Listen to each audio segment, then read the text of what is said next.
Similarly, of course, in endothermic reactions, the reverse will occur.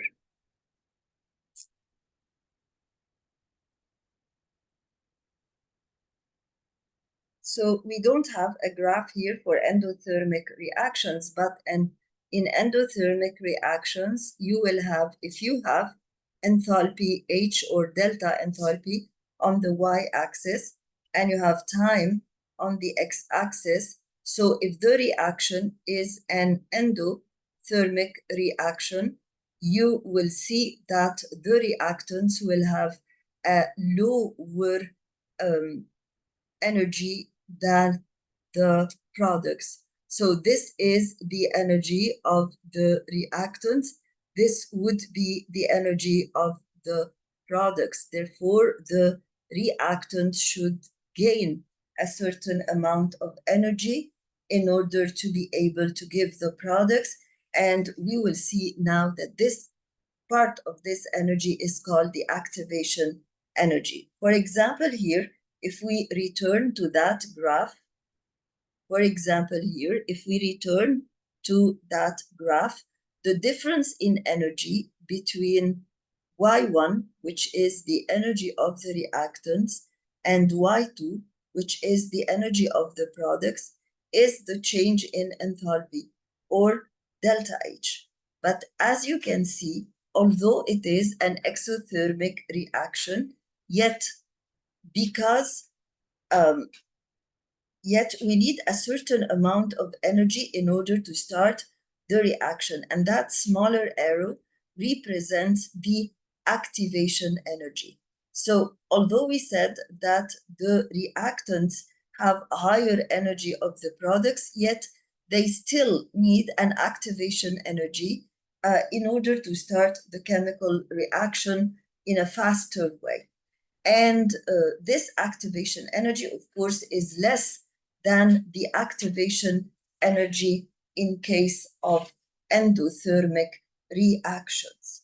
Now, let's discuss the need for enzyme catalysis. When we say exergonic, defining reactions where heat is released, this points mainly to the reaction being spontaneous, and that the products have a lower energy than the reactions. But no heat is lost to the surroundings, and no rise of temperature occurs on the surrounding. But exothermic reaction points mainly to the reaction releasing energy to the surrounding. Why are exergonic reactions spontaneous? Exergonic reactions are spontaneous because the reaction that is released, the heat that is released through the reaction will be enough to act as the activation energy, to be even more than the activation energy, and to overcome what we call the activation energy barrier for the remaining molecules in the reaction to react. So the activation energy, as we said before, is the minimum energy needed to start a chemical reaction. And the activation energy of many of the biochemical reactions that occur in the body is too high for the heat energy released to overcome the activation energy barrier. And therefore, we need enzymes to minimize that activation energy. So in this slide that we have just read, we're going to open a screen in order to recapitulate all this. So we are going to recapitulate all this on the screen. So we have exothermic reactions and endothermic reactions, exothermic reactions and endothermic. But now we are comparing between exothermic reactions and exergonic reactions. What's common between exothermic reactions? Oh, sorry. I'll open the screen again. So what's common between what we call exothermic reactions and what we call exergonic reactions. What's common between the two is that the energy of the products, here, let's say first the reactant's internal energy or energy is higher than the product's energy, than the product's energy. Okay. So this is what's common between exothermic and exergonic reactions. But the difference is that in exothermic reaction, this delta H, the difference in energy, as we have seen on the diagram, this is the second time I erase the screen, I'm sorry. So I'll be repeating this again, sorry. So we have the exothermic reactions again, and the exergonic reactions. And the thing that's common between the two is that the reactant's energy is higher than the product's energy. So we usually used to teach it in lower grades that the difference in energy will be released as heat. But here lies the difference between exothermic and exergonic reactions. In exothermic reactions, the difference is released as heat. Heat is released. And because this heat is released, and because this heat is not enough to start the chemical, is not yet enough to start the chemical reaction, so we still need an amount of activation energy to start the reaction, but taking into consideration that it is lower than in the case of endothermic reactions. Okay?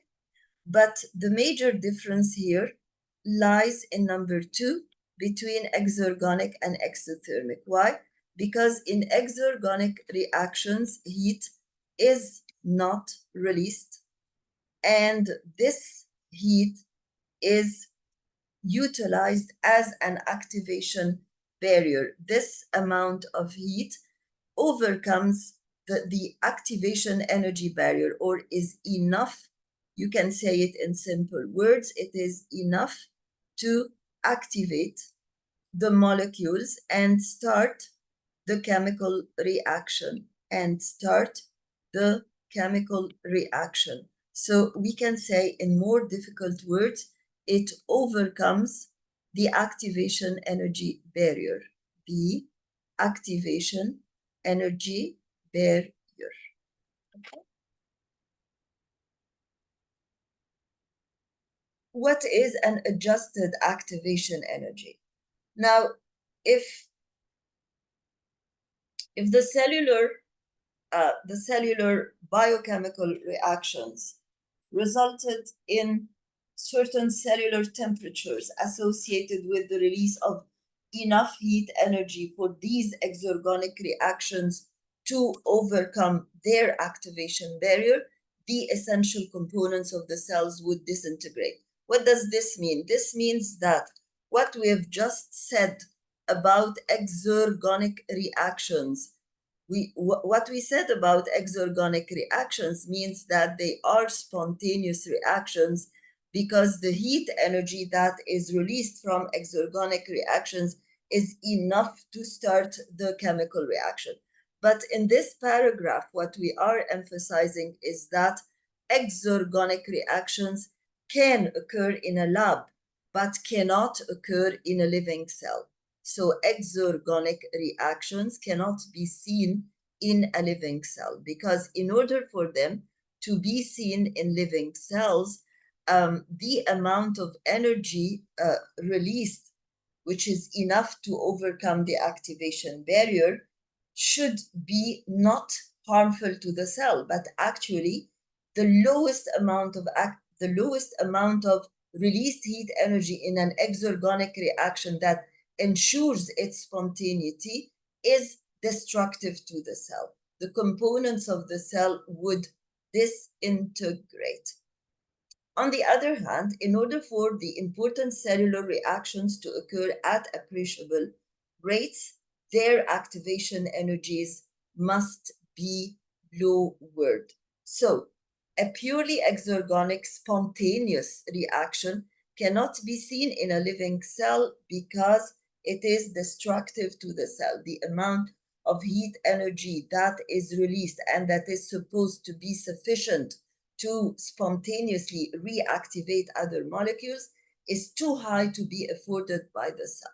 So the only solution is that in such so in the human body you have either so in the human body you either have exothermic reactions with an amount of heat generated that is tolerated by the cell, or exergonic reactions,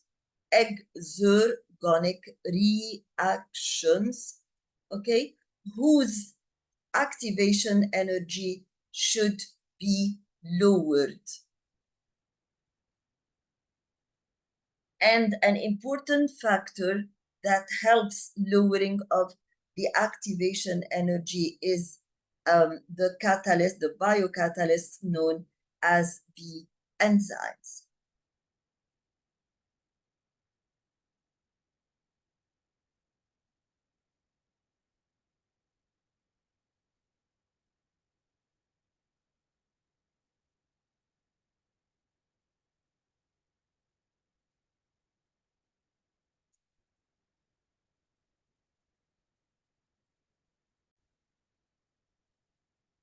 And now we have to open a new screen in order to explain something that is a bit more difficult than the rest than what we have just explained.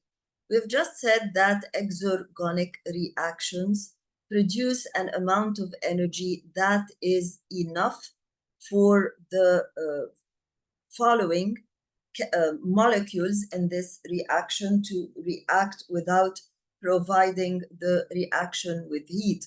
But we've just said that those exergonic reactions release a big amount of energy that is unaffordable by the cell. So the exergonic reactions release an amount of heat. So the heat released has two properties.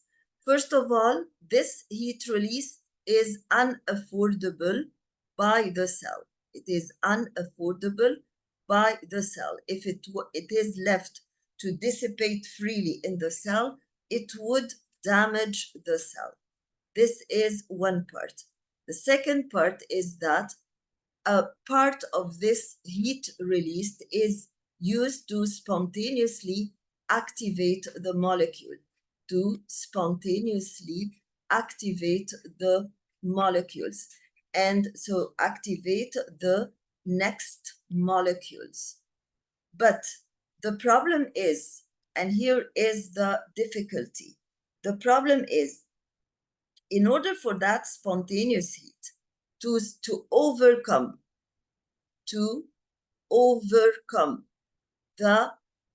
the activation energy barrier. This means that the activation energy would be very high, and it is again untolerated by the cell. So we said that they can't spontaneously activate the next molecules and enhance the reaction to proceed further because they are by nature overcoming the activation energy barrier. But the problem is that this energy that overcomes the natural activation energy barrier of the exergonic reaction is high. So exergonic reactions by definition have high activation energies. It's no problem for the exergonic reaction if it occurs in the lab. because the exergonic reaction is capable of releasing a huge amount of energy that is able to overcome its high activation energy. So it needs a high activation energy, and it produces an amount of heat energy that can cope with this high activation energy. So it can go on its own, and that's why we say that it is a spontaneous reaction, because although it needs a high activation energy, yet it is provided by the heat that is released. But the problem is, it's good for this exergonic reaction to occur in the lab, and it is self-dependent and it is spontaneous. But in the human body, the human cells neither can tolerate the heat energy that is released from the exergonic reactions, nor can they tolerate the high activation energy required for the exergonic reaction. That's why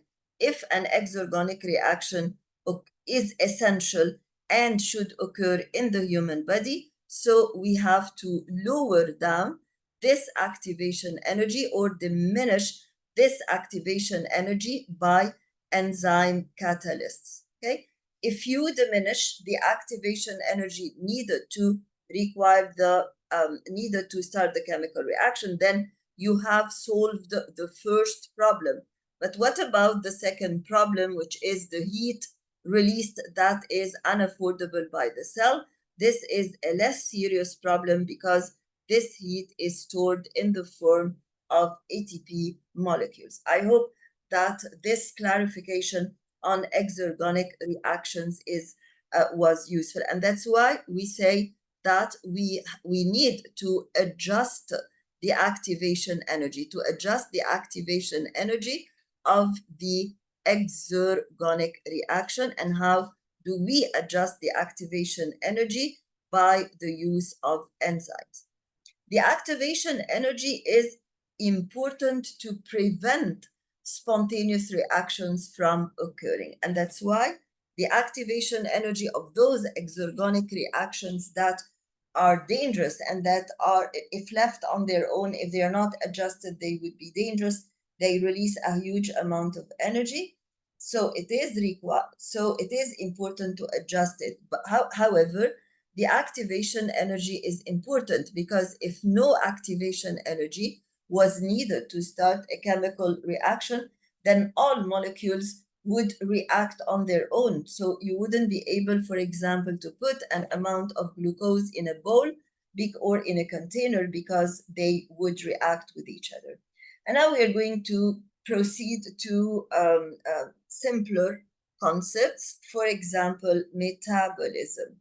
Metabolism is the sum of all biochemical reactions that occur in the body. These biochemical reactions, as you know from your previous studies, can be breakdown molecules. When you start by a large molecules and then a large molecule, and you break it down into smaller ones, like in cellular respiration, when you break down glucose into water and carbon dioxide to release the stored energy. Or it might be anabolism, or the process of building up molecules, when you start by small molecules like carbon dioxide and water in photosynthesis, and end up by having a bigger molecule, which is glucose. So the best example for catabolism in the human body is the reactions of aerobic cellular are the reactions of aerobic cellular respiration, whereas the best example of anabolism is photosynthesis. And every time you have to ask yourself, have I started by smaller molecules or by larger molecules, and how bigger or how smaller the products were?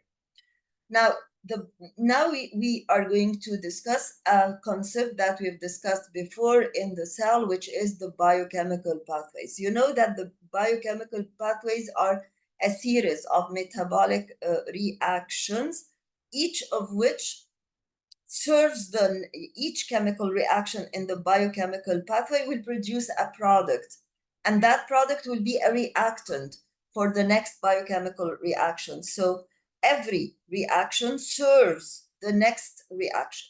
But not only this, every reaction on its own serves a particular purpose. And therefore, that's why, for example, if you have a chemical pathway in which reaction A serves reaction B, serves reaction C, this is an example of a biochemical pathway. But reaction A itself, having produced a certain product, serves a particular function, meaning that this particular product that has been produced by A does not necessarily enter in the next reaction B, but might be utilized by the cell. Okay? And this is what we mean by each of which serves a specific function, but meantime serves the next reactions. And every biochemical reaction, or in general, every biochemical reaction in the biochemical pathway is catalyzed by a particular or specific enzyme. What's the importance of those biochemical pathways in the body? Those biochemical pathways are very organized and persistently occur in the same order and persistently produce the same product. But their rate is different, of course, according to the needs of the cell. So they have a specific order, a specific arrangement, persistent order, persistent enzymes, but it is only the rate of the reaction that is variable, or the number of product molecules occurring per unit time that is variable.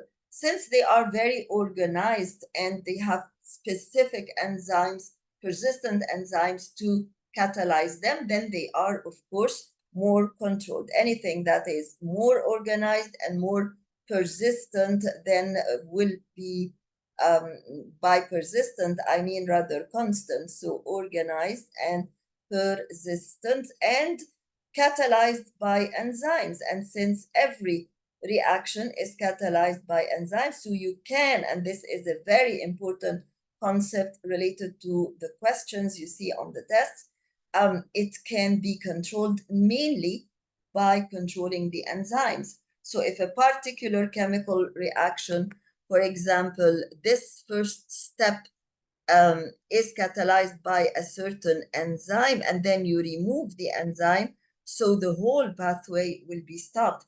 And the earlier you affect or diminish the enzyme power, the earlier the reactions will stop. When you have this organization, you have minimal energy losses, because the product of one reaction is utilized as a substrate in the other reaction. And if there is energy resulting from this metabolic pathway, this energy is usually stored or reutilized. So why is there minimal energy loss in this case? Because if you have any amount of energy that is released, it is either stored in the form of an ATP molecule, or it is either utilized in the next steps. So you have a minimum, of course, heat dissipation. And sometimes the body, by the way, we usually say that the body tries to conserve energy. Living organisms try to work at the lowest energy level. So there is this concept of saving energy, not only at the level of the world or the globe, but at the level of the biological systems and the individual organisms and cells. But of course, sometimes there is heat dissipated, and this heat dissipated is meant, for example, in organisms that are homeothermic, that have a constant internal energy, then all the time you have to release a certain amount of heat that will be only utilized to heat your body. Now, the reactions, as we said, in the human body are mostly controlled by enzymes, and enzymes do not give the energy, but they control the energy. As we said before, how do they control the energy? They control the energy by lowering the activation energy. And if you lower the activation energy, then you're not forced to, or the molecules of the reactants are not forced to wait for a long period of time before reacting. and therefore you are increasing the speed of the reaction. How can I know that I increased the speed of the reaction? By increasing the rate of the reaction. And how can I know that the rate of the reaction has increased? By the rate of formation of the products, or by the rate of consumption of the reactants. You can see, and of course, you know that the word rate is an amount per unit time. So the rate of increase of the products is how many molecules of products or how much mass, because it is easier to measure the mass than the molecules, how much mass of the products is produced per unit time. It's worth noting also that enzymes do not start a chemical reaction or do not enable a chemical reaction that is not possible to occur. So they're just there to speed up the start and the procedure of the chemical reaction, but they're not here to initiate a chemical reaction that is impossible. Now, how do enzymes control the chemical reaction? For example, if you have two molecules, A and B, that want to react with each other, in order for them to react with each other, there should be some kind of collision between the two molecules. So enzymes, by being 3D molecules and by having specific how do we call these domains? We call them active sites. By having specific active sites for the molecule, say for example that molecule B is cuboidal like this, and that molecule A is oval like this. So by attaching the substrate molecules to the specific active sites on the enzyme molecules, then the two molecules are approximated from each other. They get closer to each other. They get closer to each other. So we are increasing the rate of collision, but it's not only about being closer to each other, but it's also about orienting them in the proper orientation. So why is the rate of the reaction between, because you don't have only one molecule A, you have several, and you have several molecules B, but the active site is filled by one molecule at a time. So one molecule, when molecules A and B attach themselves or bind themselves, and it should be a loose binding to the active sites, they are now able to collide with each other more easily since they are in close proximity to each other. And this is much easier because they are in the proper position. After having reacted, they leave the enzyme and leave the active sites free again to accommodate new molecules A and B. That's why we say that even if the bond between A and B is going to be a strong bond like an ionic bond or a covalent bond, yet the bond between the substrate and the active site should be a loose bond in order to allow easy separation of the product from the enzyme. Now for the potential energy graphs, again, so here we are lucky to have both endothermic and exothermic reactions together. So the potential energy graphs are nothing but potential energy curves.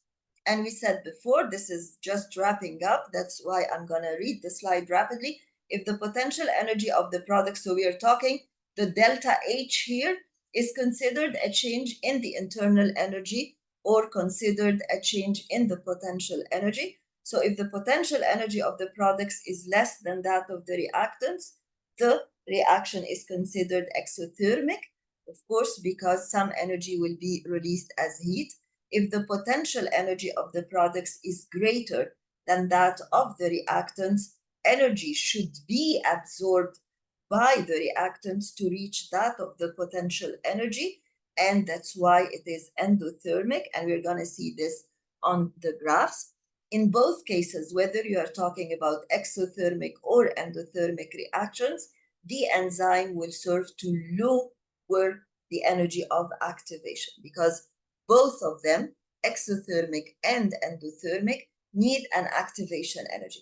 The energy released in exothermic reactions is not necessarily enough to start the chemical reaction.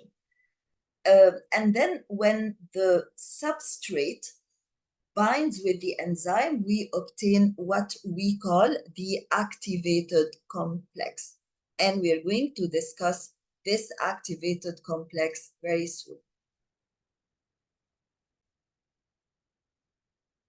So in order to understand more the activated complex, we are going to see the following graphs, or to watch the following graphs. But first, let's say that the activated complex is a certain arrangement of the atoms of the substrate, of the reactant. But that arrangement is characterized by being unstable. And it exists only for a short period of time, and it exists at the peak of the activation barrier. So the activation complex that we're going to see on the next graphs, and that is related to the reactant, first of all, is an unstable arrangement of the atoms of the substrate. And it is temporary, meaning that it exists for a short period of time. And it is present at the peak of the activation energy. And that state, that temporary state, where we have an unstable reactant or an unstable complex, is the transition state, because it is temporary. So the transition state actually is the state of the activated complex. So the transition state is an unstable condition, and it is a reactive unstable condition. Why is it a reactive unstable condition? Because it is the period of time, the very short period of time, when the reactant molecules are at their highest rate of energy. Why are they at their highest rate of energy? Because they have absorbed sufficient energy to initiate the reaction. And the activation time of the activated complex is about 10 to 13 seconds. If we look at that diagram, we can see here that we have on the x-axis, we have the progress of the reaction, or we have the time. And on the y-axis, we have the change in free energy, which is delta G, or the change in Gibbs energy. You can also call it a change in enthalpy, or delta H, or to facilitate things or make things easier, we can say that it is the change in the potential energy, since delta H equals the internal energy plus PV. Now, the reactant molecules here consist of what? They consist of two atoms, A and B, that are connected together by a covalent bond, and two other atoms, C and D, that are connected together by bonds. So these reactants will acquire EA, E with the subscript A. This is the activation energy. And the energy of those reactants will increase. So we are now at the transition state. So the transition state is the state of the peak energy of the reactant molecules. And you can see that it is a temporary state because it lasts only for a few seconds. And you can also see that this is the activation complex, in which the bonds between A and B from one side and C and D from the other side are unstable bonds. And at the end of the day, when these bonds become unstable, it is easier for them to be broken and then for exchange to occur. So now A will leave B, C will leave D. Furthermore, A will react permanently with C, or for the moment, and B with D. Okay, the level of energy of the products, as you can see, is less than that of the reactants. So there is a delta G that might be reutilized by the reaction or that might be utilized as heat, so or dissipated as heat. So this graph is important to show you two concepts that we have discussed: the transition state that is associated with the activation complex. Those two graphs are easy because we described them before. In both graphs, you have the direction of the reaction on the x-axis, but I would rather say instead of the direction of the reaction, I would say the progress of the reaction, because the word progress of the reaction indicates time. And on the y-axis, we have, you can find delta G, or you can find delta E, or you can find delta H. So this is an endothermic reaction, so the energy of the reactants is lower than the energy of the product. So see how high the activation energy is. All this is the activation energy. But in the exothermic reaction, the energy of the products is lower than that of the reaction, and this makes sense. The difference between the two levels of energy, this is the energy that is usually released as heat, but the difference between the level of energy of the reactants and the peak of energy, only this is the activation energy. Because the activation energy in endothermic reactions, why is it higher than the activation energy? So it has a higher activation energy because you need two amounts of energy. You need delta H, which is the difference in energy between the reactants and the products, plus the proper activation energy that is needed to start the reaction. We can say activation energy proper in order to, but this is not formal, this is informal, just to show you that the total activation energy is higher because you need the delta H to be fulfilled first, and then the activation energy that is required afterwards to obtain the products. So the process of an exergonic reaction, again, here it is the same graph for exergonic reaction as in exothermic reaction.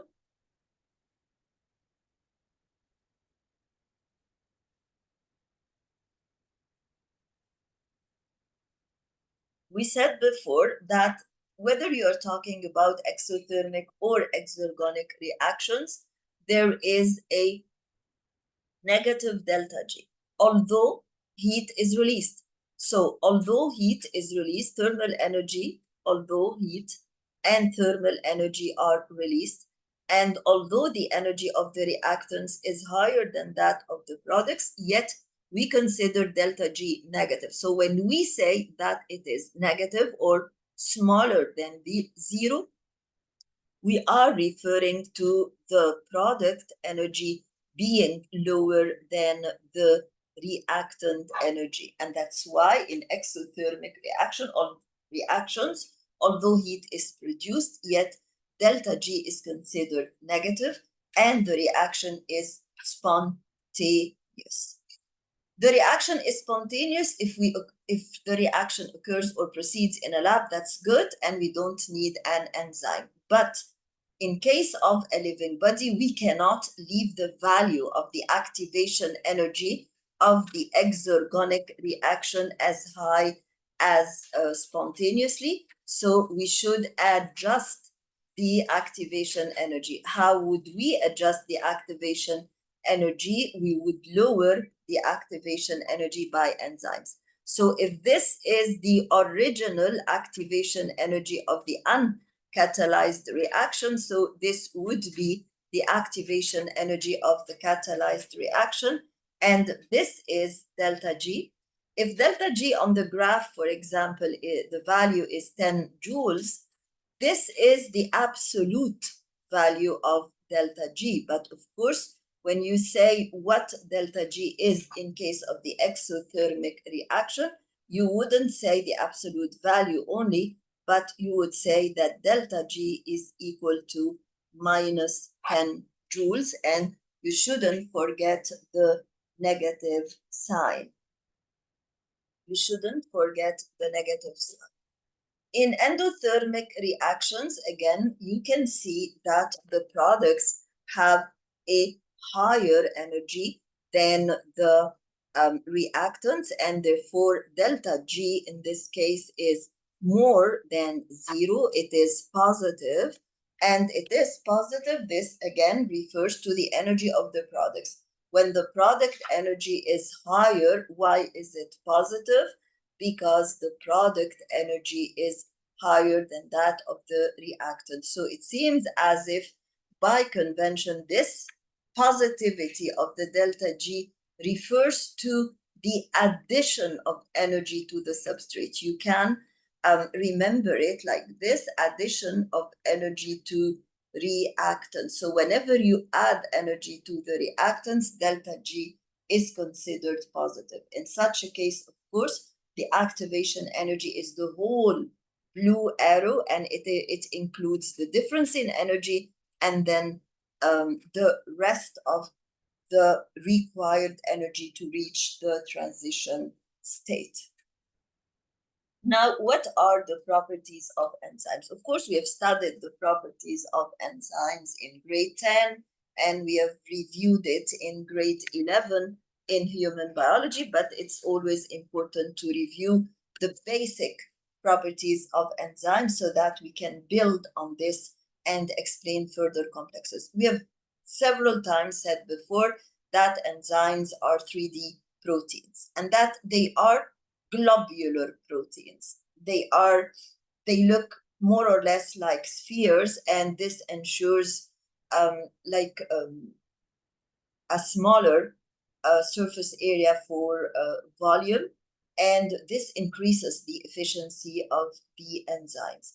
And it is worth noting that the enzyme, it increases the efficiency because first of all, because the smaller the molecule, the more folded it is and the more globular it is, the more bonds and the more the stability of the molecule, and the more molecules of enzymes that can be enclosed in a cell. If the molecules were fibrous and elongated, the cell would be able to accommodate only a very small number of enzymes. So more globular, smaller in size means more bonds, means more stability, means more flexibility in active sites, means accommodation of more enzyme molecules. And we said that this shape is important. The 3D dimensionality of the enzymes is important to maintain its functionality. And we said several times before that without the presence of this 3D structure, we wouldn't have domains, we wouldn't have specific active sites for the substrate. And enzymes, as we said before, are substrate specific, meaning that only a specific substrate can bind with a specific active site, as we said before. And therefore, both, so you can talk about specificity of enzymes, specificity of the substrate, and specificity of the active site. And it depends on the fact that of course, when we say reactant, this is a broader term, but the specific reactant for the enzyme is what we call the substrate.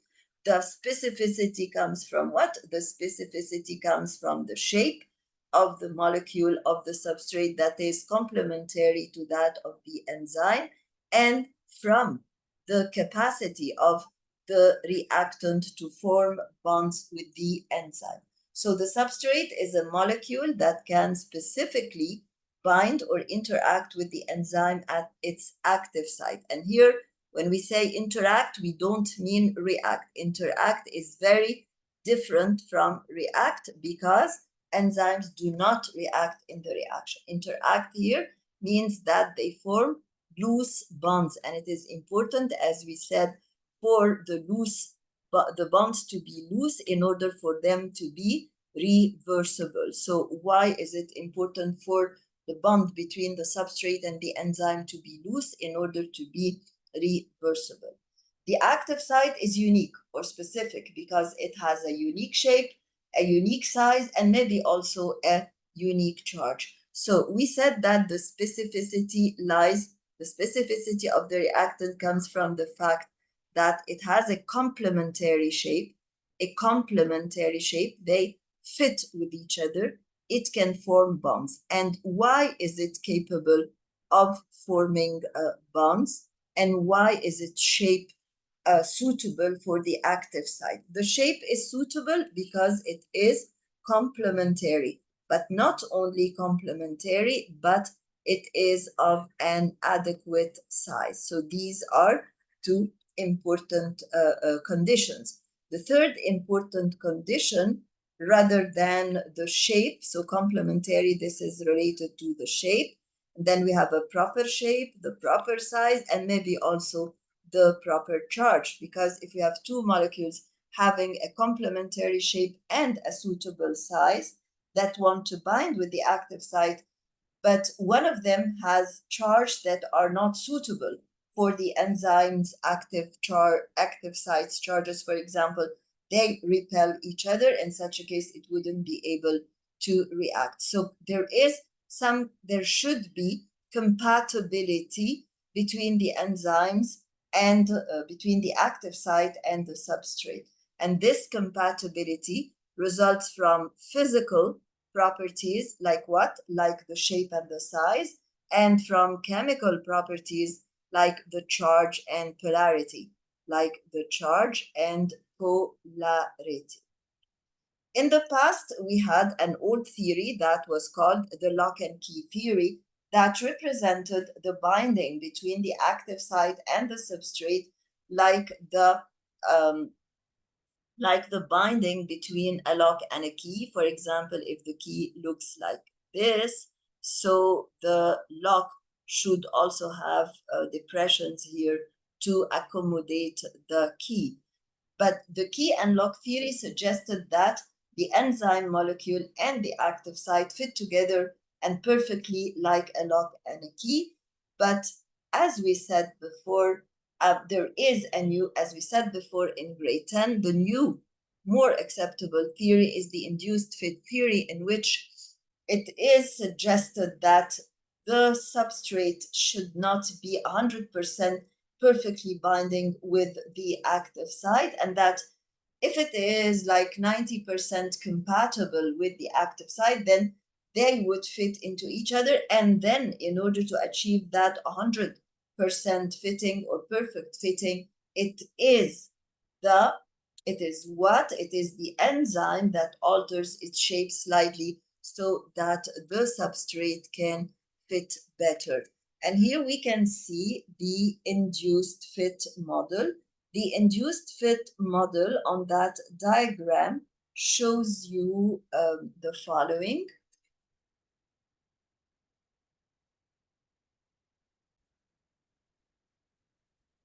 So in this model, you can see that the substrate is complementary to the enzyme. The shape of the substrate and the size of the substrate are compatible to a certain extent, the shape and the size. We cannot know, of course, about the charge because it's not written on the diagram, but you can see that the shape and the size are not 100% compatible or 100% fitting, but they are almost compatible to the enzyme molecule.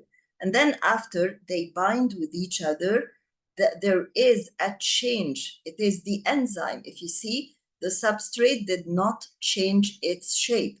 So the substrate did not change its shape, but it is the enzyme that underwent a minimal change in order to fit with the substrate perfectly. This change in the enzyme molecule, was induced this change in the enzyme molecule was induced by the binding of the substrate, was induced by the binding with the substrate. And now this diagram shows you enzyme specificity. So you can see here that this substrate is specific to that enzyme because it is complementary in shape, it is compatible in size, and most probably it has a suitable charge. So again, we're going to repeat this several times. But here, for example, when you see this enzyme, this enzyme has two more or less rounded active sites. So these two molecules, A and B, can fit with it. But that enzyme is more compatible with molecules C and D. This is easy to understand. And then we can see the enzyme substrate complex. And the enzyme substrate complex, when you have here the enzyme and the substrate, and then here is the active site, here is the intermediate status where the two active sites bind with the substrate molecules, and then this is the final stage where we obtain the reaction products. Of course, you can see that the enzyme leaves the reaction unchanged. And why does the enzyme leave the reaction unchanged? This is because the enzyme does not react. It interacts, but does not react. So we can say this is important. Enzymes interact with the substrate. They interact, but do not react. They interact, but they do not react with the substrate. And they leave the reaction unchanged. That's why they leave the reaction unchanged. Why do they leave the reaction unchanged? Because they do not react. So what? And then so what? What's the result of leaving the reaction unchanged? Leaving the reaction unchanged means that the enzyme can be reused again and again, and therefore this explains why, as you know, enzymes are used in very small quantities. Enzymes are used in very small quantities. Here, of course, you can see the intermediate state or the intermediate complex. So you can say, you can call this the intermediate complex, or you can call it the enzyme substrate complex, or you can call it the activation complex, or you can call it the transition complex. All these are names used for this status that contains the highest energy of the reaction. The intermediate complex, or enzyme substrate complex, or active complex, or transition complex, is characterized by being very unstable and by being highly reactive, and this both go hand in hand with each other. Instability goes with the high reactivity, so they are unstable, they are highly reactive, and they are very transient or temporary. They do not last for a long period of time. This slide also shows the rest of the enzyme properties that we have already mentioned. They're not destroyed during the reaction. Why aren't they destroyed in the reaction? So why aren't they destroyed in the reaction? Because they are not reactive. They do not react with the substrate molecules, and therefore they are reusable, and they are named after their substrate together with a suffix that indicates their function. For example, if we say sucrase, then the substrate of that, so this is an enzyme that hydrolyzes, because ase, the suffix ase indicates hydrolysis, whereas the prefix indicates that the substrate is sucrose. Similarly, when you say lactase, this is an enzyme that catalyzes the hydrolysis of lactose. And as we've said before several times, we have to start the description of the enzyme function by it catalyzes so and so and so.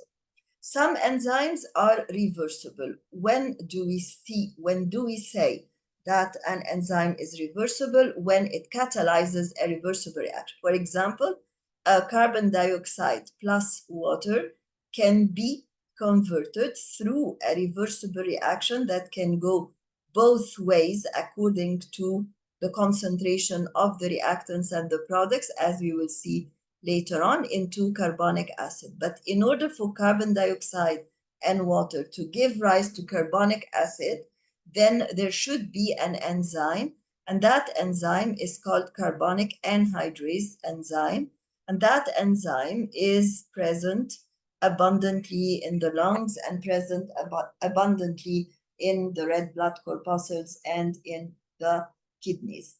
Some enzymes require themselves another molecule or ion to activate them.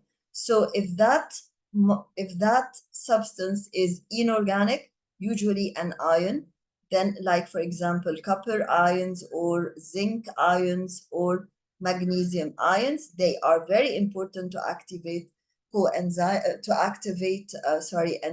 and that's why they are important for optimum functions of the cell. They would be called cofactors. But if they are organic substances like vitamins, especially the B complex group of vitamins that includes vitamins B1, B2, B5, and so on. So in such a case, those activators of enzymes would be called coenzymes. As we said before several times, enzymes cannot create a chemical reaction that does not occur normally, but they speed up an already existing chemical reaction by lowering the activation energy of that reaction. By lowering the activation energy of that reaction. The 10th property of enzymes is that the efficiency of enzymes is affected by temperature and by pH. So every enzyme will have a specific suitable temperature and a specific suitable pH. And that's why we should use the word enzyme in the singular form, because every enzyme has an optimum temperature at which it works at the maximum, meaning that the optimum temperature is the temperature at which the rate of the reaction and therefore the rate of formation of the products would be at its maximum, and similarly an optimum pH. In the human body, as you know, because we have a rather constant internal body temperature, so the optimum temperature for nearly all enzymes in the human body is 37. And that's why we are very anxious when we are feverish, because when you are feverish, especially when the temperature of the body is too high, for example, reaching above 40 degrees Celsius, this will lower the rate of the reaction or even stop. And we will see how temperature affects the rate of the reaction. But above 40 degrees, the enzymes might denature. And denaturing of a protein means that this protein will lose its unique conformation. And why are we saying unique conformation? Because the 3D globular conformation of the enzyme involves what? Involves specific active sites, and these specific active sites that are related to the 3D globular structures are actually related to the specific bonds that resulted in the formation of the 3D globular structure, specifically the RR bonds in amino acids, as we have mentioned before. And therefore, if you raise the temperature, you break the bonds. So old bonds are broken and new bonds are formed. And these new bonds will give you a new shape, a new conformation with a new active site that is not the same previous active site. Similarly, significant changes in pH do the same, because significant changes in pH will change the bonds, will break the old bonds, will form new bonds. For the temperature, as we said before, almost all enzymes in the human body have an optimum temperature of 37 degrees Celsius. But for the pH of differs from one organ to another. pH differs from one organ to another. For example,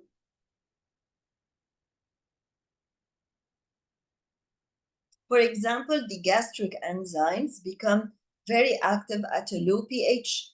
We know that the pH in the stomach is highly acidic, ranging from 1.5 to 2.5. But for example, intestinal amylase, which is an enzyme that catalyzes the hydrolysis of starch in the small intestine, of course, should have an optimum pH that is suitable to the medium. And here the medium in the stomach is acidic. Why? Because you have HCl. So that makes the medium acidic. So if you have an enzyme like pepsin that works in the stomach, so the optimum pH of that pepsin enzyme should be acidic. But the pH in the small intestine is highly alkaline. It ranges from 7.5 to 8.5. So when there is an enzyme like intestinal amylase or intestinal peptidase that works in the small intestine, the optimum pH should be alkaline. So why is the optimum pH of pepsin acidic?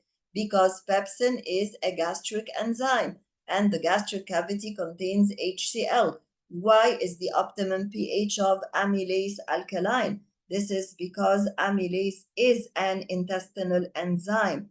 And so what? Because the cavity of the small intestine contains sodium bicarbonate, which is an alkali or a base, and therefore the medium is alkaline.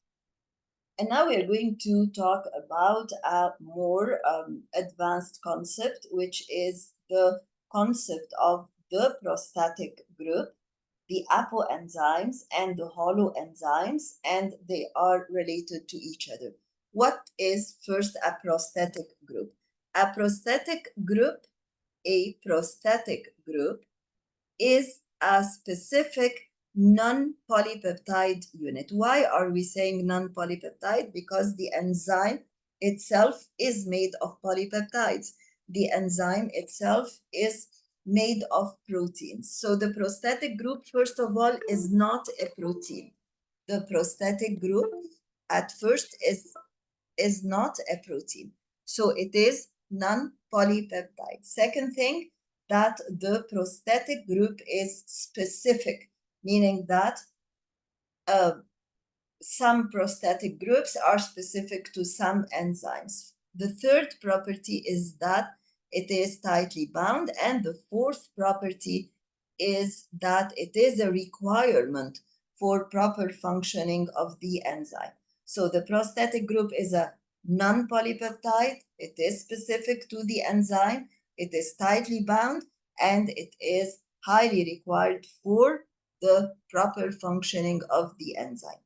That prostatic group that is tightly bound to the enzyme can be organic, and in such a case, it would be called, of course, a coenzyme, as you know, such as a vitamin, a sugar molecule, or a lipid molecule, or it might be inorganic, in which case we would call it a cofactor, as we mentioned before, such as, for example, metal ions. But it is never made of amino acids. It can be organic, a vitamin, or even a sugar, or even a fat molecule. These are two of the main macromolecules we have studied, but never, for example, an amino acid or a DNA molecule. Having covered the concept of prostatic groups, we now understand that a prostatic group can be a cofactor or a coenzyme. So it applies to both. Now, what is an apoenzyme and what is a holoenzyme? An apoenzyme is a protein that still needs activation to be an active enzyme.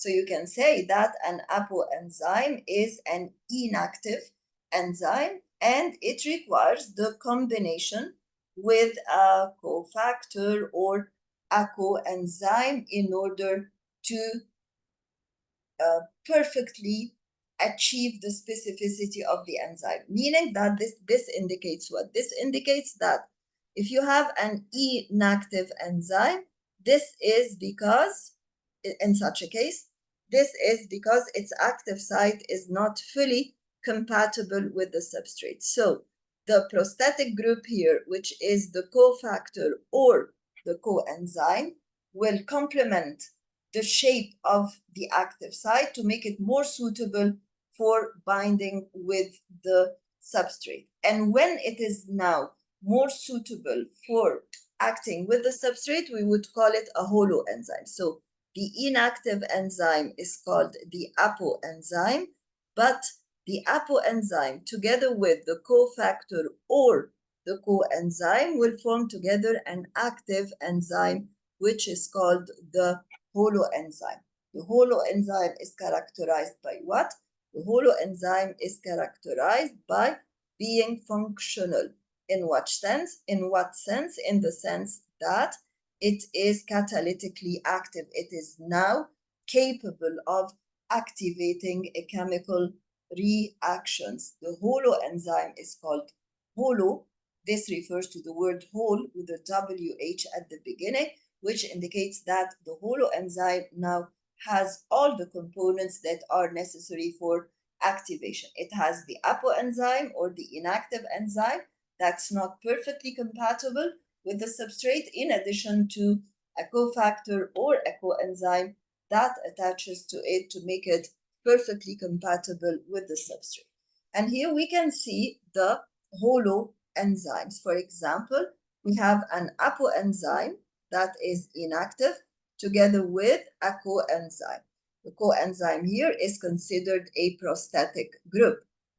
Or you can have an apoenzyme with a cofactor. So the metallic ion here is called the cofactor. Whether we are talking about a cofactor or about a coenzyme, both are considered prosthetic groups for the apoenzyme. So the holoenzyme is nothing but the apoenzyme plus its prosthetic group.